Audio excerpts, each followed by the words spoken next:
Operation devil hunt অভিযানে গাজীপুরে ১৩ থানায় ৮২ জনকে আটক করা হয়েছে। সন্ত্রাসীদের আইনের আওতায় আনতে গাজীপুর সহ সারা দেশে গত রাত ১২টা থেকে অপারেশন ডেভিল হান্ট শুরু করে যৌথ বাহিনী। রাজধানীর বিভিন্ন গুরুত্বপূর্ণ স্থানে চেকপোস্ট বসিয়েছে সেনাবাহিনী। সেসব চেকপোস্টে প্রাইভেট কার, সিএনজি, মোটরসাইকেল সব ধরনের যানবাহন থামিয়ে তল্লাশি করা হচ্ছে। আইন শৃঙ্খলা পরিস্থিতির উন্নতিতে নিয়মিত চেকপোস্টের কার্যক্রম অব্যাহত থাকবে বলে জানান তারা। চট্টগ্রাম শহরের গুরুত্বপূর্ণ বিভিন্ন পয়েন্টে চেকপোস্ট বসিয়েছে আইন শৃঙ্খলা রক্ষা বাহিনী। সন্দেহজনক গতিবিধি ও গাড়িতে তল্লাশি চালানো হয়। নগরীতে প্রবেশ ও বের হওয়ার রাস্তায় ছিল বাড়তি নজরদারি। শনিবার রাত ১২টা থেকে টহল দিতে দেখা যায় সেনাবাহিনীর সদস্যদের। শনিবার সন্ধ্যার পর থেকেই গাজীপুরের বিভিন্ন সড়কে যানবাহনের তল্লাশি চালিয়েছে যৌথ বাহিনী। ডিসি অফিসের সামনে চেকপোস্ট বসিয়েছে সেনাবাহিনী।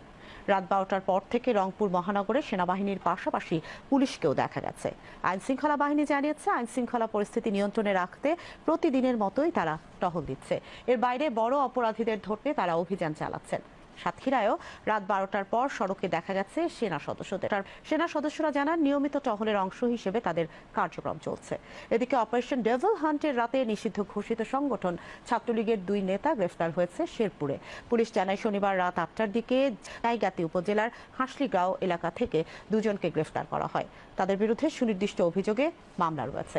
এর আগে গাজীপুর মেট্রোপলিটন পুলিশের সাবেক কমিশনার মোল্লা নজরুল ইসলামকে আটক করা হয়েছে। এছাড়া নোয়াখালী, সিলেট ও বাগেরহাটের সাবেক ৩ এসপিকেও নেওয়া হয়েছে হেফাজতে। শুক্রবার রাতে পুলিশের বিভিন্ন ইউনিট থেকে তাদের আটক করে ঢাকা মহানগর গোয়েন্দা পুলিশে আনা হয়েছে।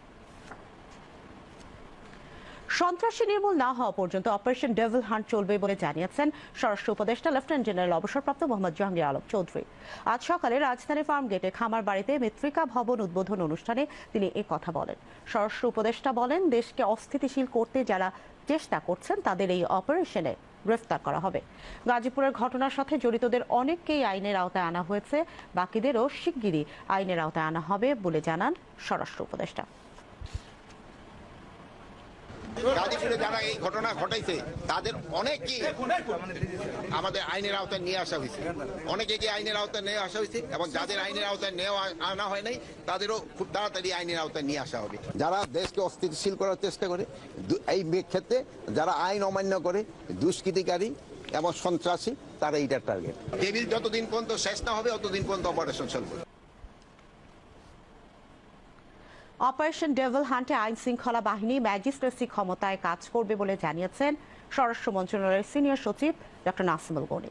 তিনি আজ সচিবালয়ে এক সংবাদ সম্মেলনে একথা জানান। স্বরাষ্ট্র সচিব বলেন, যারা দেশে